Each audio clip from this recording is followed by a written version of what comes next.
Good evening and welcome to the Tuesday, December 8th, 2020 Finance Subcommittee meeting of the Brockton Public Schools.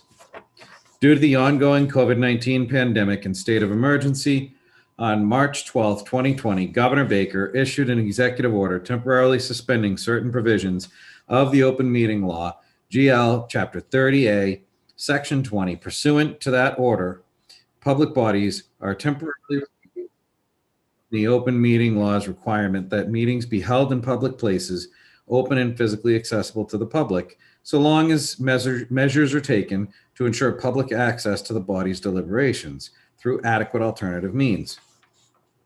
This meeting will be held and will be accessible to the public via Brockton Community Access, Brockton Public Schools website, www.bpsma.org, YouTube, and Comcast Channel 12.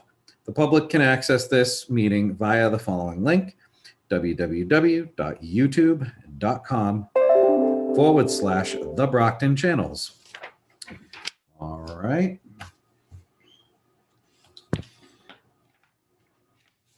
We'll now call the roll to establish a quorum.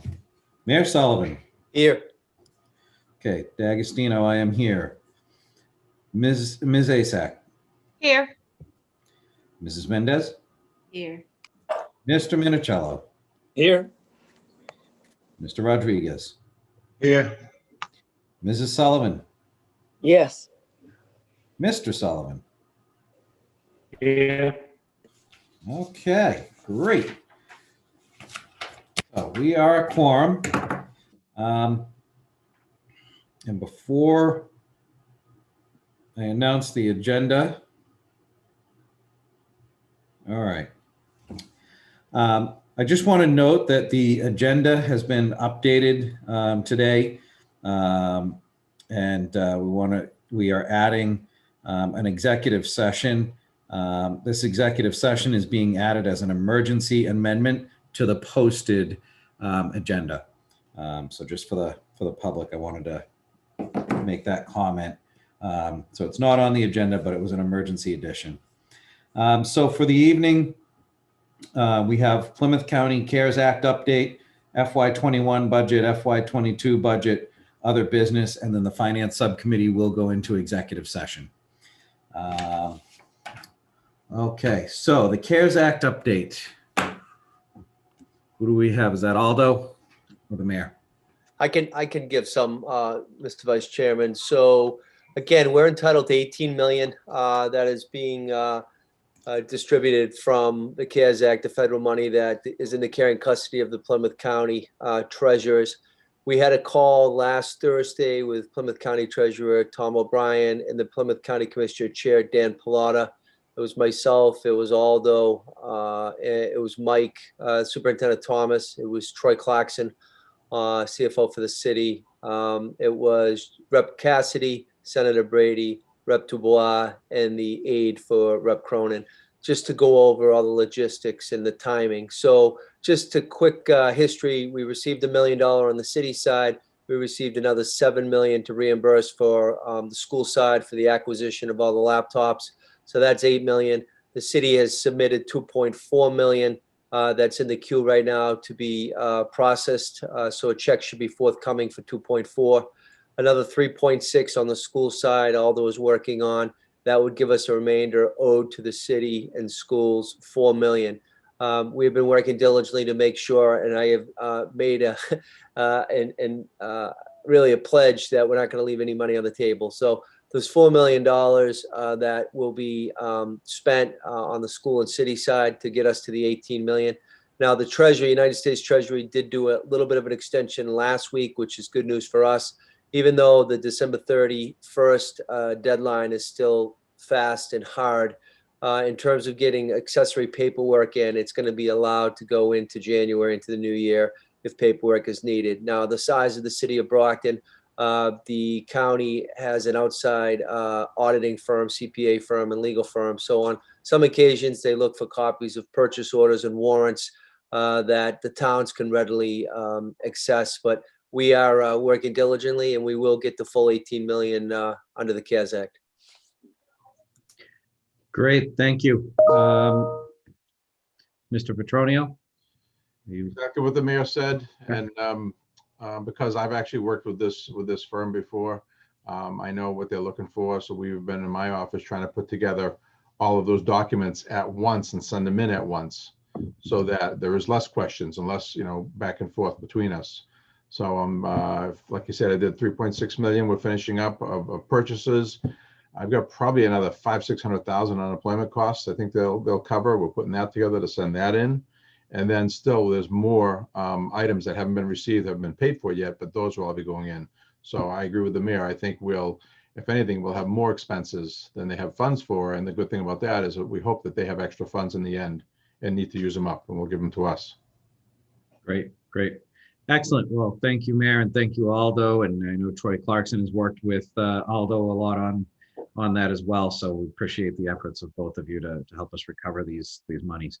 All right. Did we want to go right into item number 2, the FY21 budget update?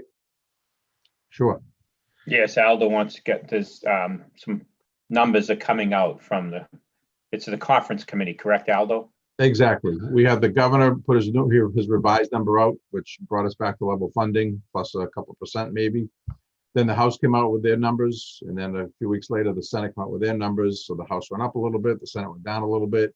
And the Compromise Committee last night pretty much approved for us the House budget, which is the better of the two budgets. So now we're waiting for the governor to sign off on that.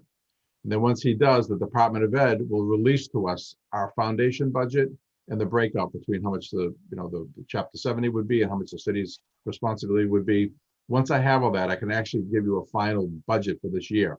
But until they give me a foundation budget, because within the foundation budget in past years, they've given us sometimes additional aid that's not counted as Chapter 70, but it's additional. They've given us hold harmless aid. So until I see that, it's hard to say exactly where we are. But either way, I think we are where we wanted to be. When we started this budget, we're deep in the hole. We're looking at a terrible year. But I think from these past couple of increases, and I think once the Department of Ed gives us their figures, I think we'll make it through this year all right. And and I'll elaborate on FY22 if there are any questions on now. But as soon as I have those, I'll prepare the full financials and I'll send them out to the full school committee and the mayor. Excellent. Okay. All right. Very good. Do we have any other questions or discussion on FY21? No. All right. I guess we can move right on to FY22. Okay. FY22, we usually start sending out our notices in November to departments requesting their next year's budget and materials and whether or not they need staff. We start that process. So I've held off on that because we still haven't finalized FY21 yet. So FY22, the governor, usually the last week, 3rd or 4th week of January is when the governor's budget comes out. That gives us a good indication of where we'll be for next year. We're really hoping that the Student Opportunity Act will be addressed. Last year, this past January, we were going to get $21 million more than the prior year. So hopefully this coming year, we will see something like that. We're hoping, because our enrollment is down, as far as the Department of Ed's count of our enrollment is down about 600 students. That's over almost close to $8 million that it would hit us with. We've all, myself, Worcester, Springfield, we've all spoken. We're asking our connections at the Department of Ed to look at the prior year figure for October 1, because a lot of the students that we've all lost this year, and actually even districts like I saw 400 students down, I think in Wellesley. It was Wellesley, 400 students down there. A lot of parents are sending their kids either to private schools or to charters. So the concern is if they come back, if we go back this coming September back to full school, we'll have all the students back. So our argument is we didn't really lose these students. They didn't move out of state. So we feel that they should go with a number prior to this October 1, because we feel this October 1 is artificially low. And because we're seeing that in the suburbs as well as the urban areas, we think they might do something like that, which would be great for us. So if they did that, and even if they started funding the Student Opportunity Act, hopefully FY22, even though state is saying it's going to be a tough year. Hopefully with the shifting of the monies like that, Brockton will still be okay. That's the goal we have. So we've already, on the financial end, my staff's already started preparing the budget for next year. And just off the bat, it's like usual, 10, $12 million more than what we have now. And again, for us, that's, you know, that's a few percent. It is what it is. Those are costs that we have, and they go up every year. So we'll continue to produce that. And like I said, hopefully by Christmas, we'll have FY21 tied out. And then come January, we'll have an FY22 projection. And then again, I'll let the committee know where we stand and what we have, the total number of staff on hand. You know, we're down a few people right now, but if we know that we will be doing all right FY22, we can begin to look at, and we can bring students back, we'll be able to put that back together. So again, We also have to be cautious of, and I had this conversation with superintendents last Friday, is the bubble of kindergarten students. So a lot of districts are seeing across the state, in all districts, that a lot of parents chose to not start their children in kindergarten this year, and keep them home, obviously for the reasons around COVID.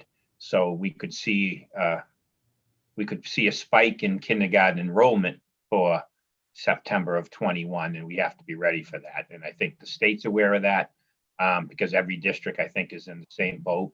Obviously, the bigger districts could see much more of a wave of, you know, kindergarten students next year. Obviously, the kindergarten students that are scheduled to start regularly in 2021, and then obviously the kindergarten students that did not start in 2020. So that's what we need to keep an eye on as we move into obviously registration, as we move into the late spring, into the summer. We're really gonna have to keep our eye on that, because that could cause us to add, obviously, kindergarten teachers. Right. And I know several parents who, you know, as my own son was coming out of pre-K going into K, I know some of those parents that, because of the, you know, March, you know, on time that was missed in pre-K programs, chose to keep their kids back and repeat pre-K. So, you know, we'll have some of that coming into the kindergarten next year, hopefully as well. So I'll certainly add to that.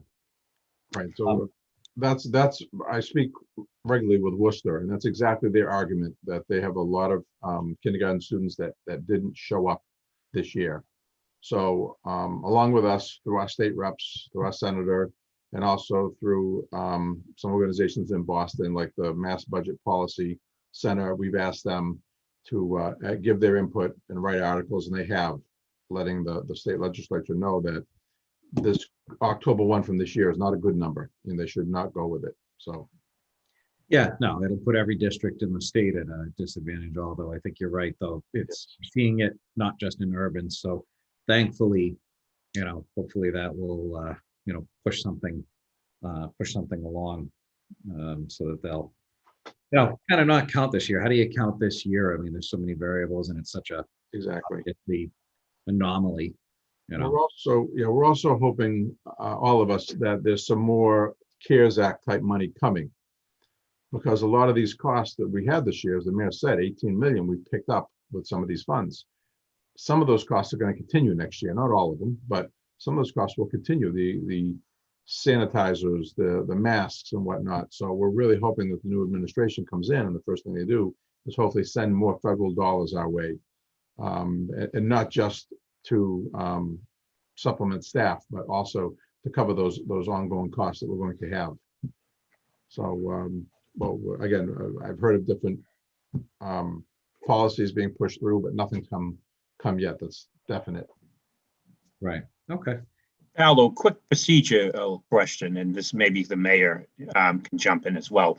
Now that final numbers will be coming out for FY21, do we have to go through and take a formal vote as a finance committee? Not tonight, obviously, but when those final numbers come through from the state, I mean, I just wonder, what is the process we'll have to go through? Superintendent, we will, because I will need to also appear before the city council for an amended budget because of the projections that the CFO on the city side, CFO on the school side, you and me, we actually really hedged ourselves. So we did it in a smart manner. So we did a vote the other day, or the school, I'm not on the city council anymore. The city council did a vote to put some funds in stabilization, which was 15 million, based upon the difference between the House Ways and Means and Senate Ways and Means. Now, what Aldo said is 100% accurate. They went with a better number. So we'll be owed an additional 100,000.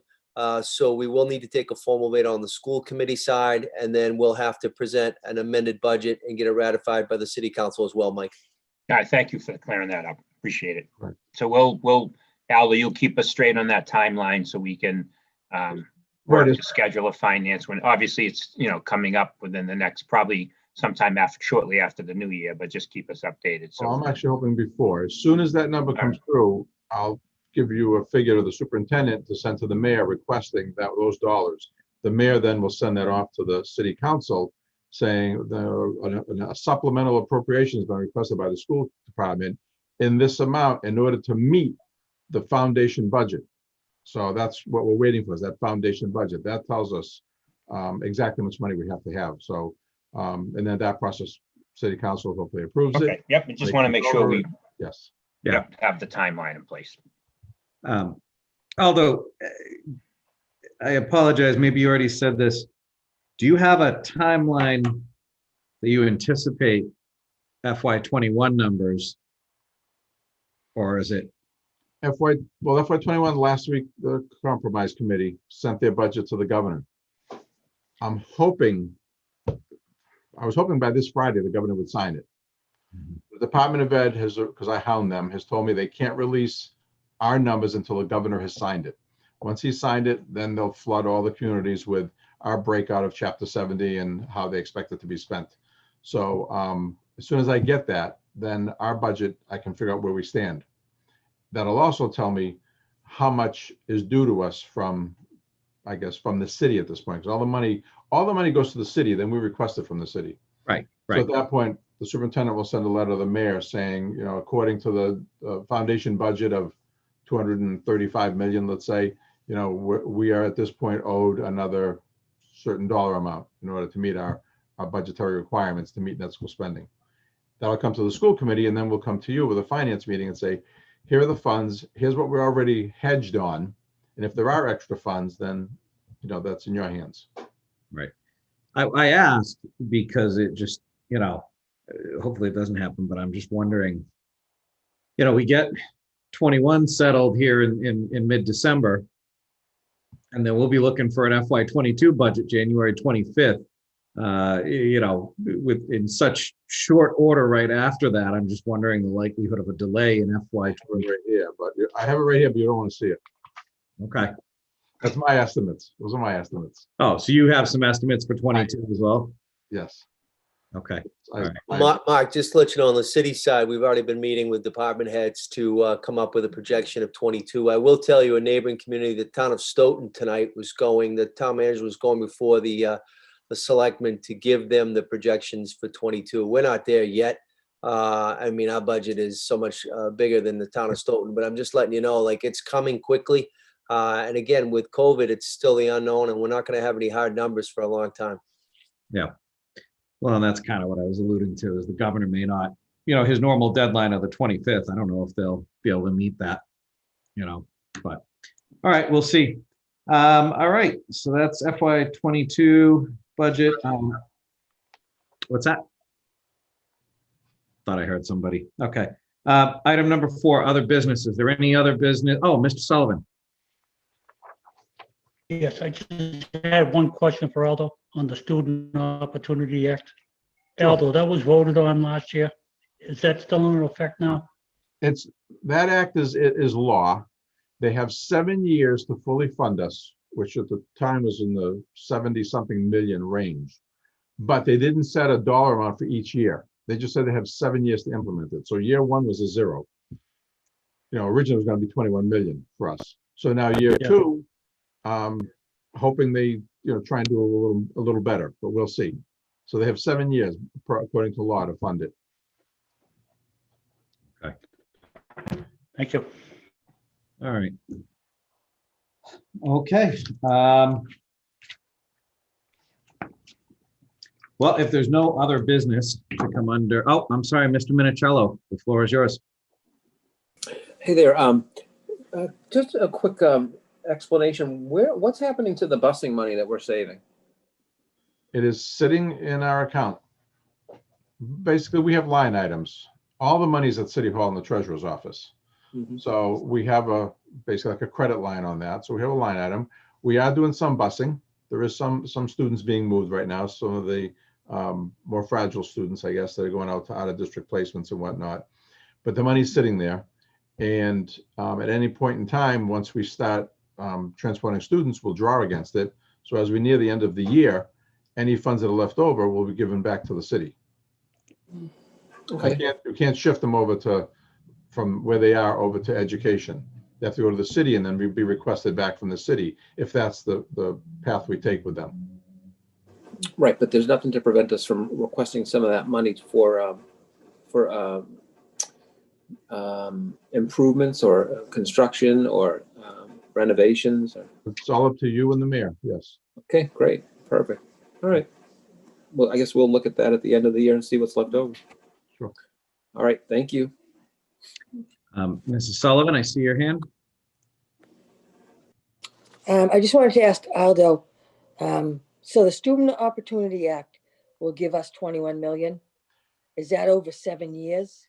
No, the first year was going to give us 21 million. So that's what the governor had allotted. So we don't know what it's going to be for the second year, whether they're going to try and make that up or just give us some of it. That's up to how the governor projects they're going to do it. There's nothing that says they don't take a new vote and try and make it over 10 years. So. Okay, so they could split up the 21 million over a certain amount of years. They So we could, wouldn't know yes. what we were getting each year. Exactly. Yeah, we asked for that. Early on, we asked if we could split it equally over all 7 years, and they said no. Okay, They said they would fund it as it goes. thank you. Sure. Okay. Anyone else? All right. Seeing no further business for this finance subcommittee, the school committee will go into executive session pursuant to MGL Chapter 30A, 21A3 to discuss strategy with respect to collective bargaining. Brockton Education Association, BEA, Brockton Education Paraprofessional Association, BEPA, Monitor Teacher Assistants Independent, Brockton Administrative Assistants Technical Employees Association, IBAA and TEA, Brockton Food Service Association, or SEI, Local 888. The school committee will not return to open session at the conclusion of our executive session. Do we have a motion to go into executive session? Motion to go into executive session. Second, We have a motion to go into executive session by Mr. Sullivan, seconded by Mrs. Sullivan. I will call the roll. Mayor Sullivan. Yes. D'Agostino, yes. Ms. Asak. Yes. Mrs. Mendez. Yes. Mr. Minicello. Yes. Mr. Rodriguez. Yes. Mrs. Sullivan. yes. Mr. Sullivan. Yes. Okay, the school committee is now in executive session.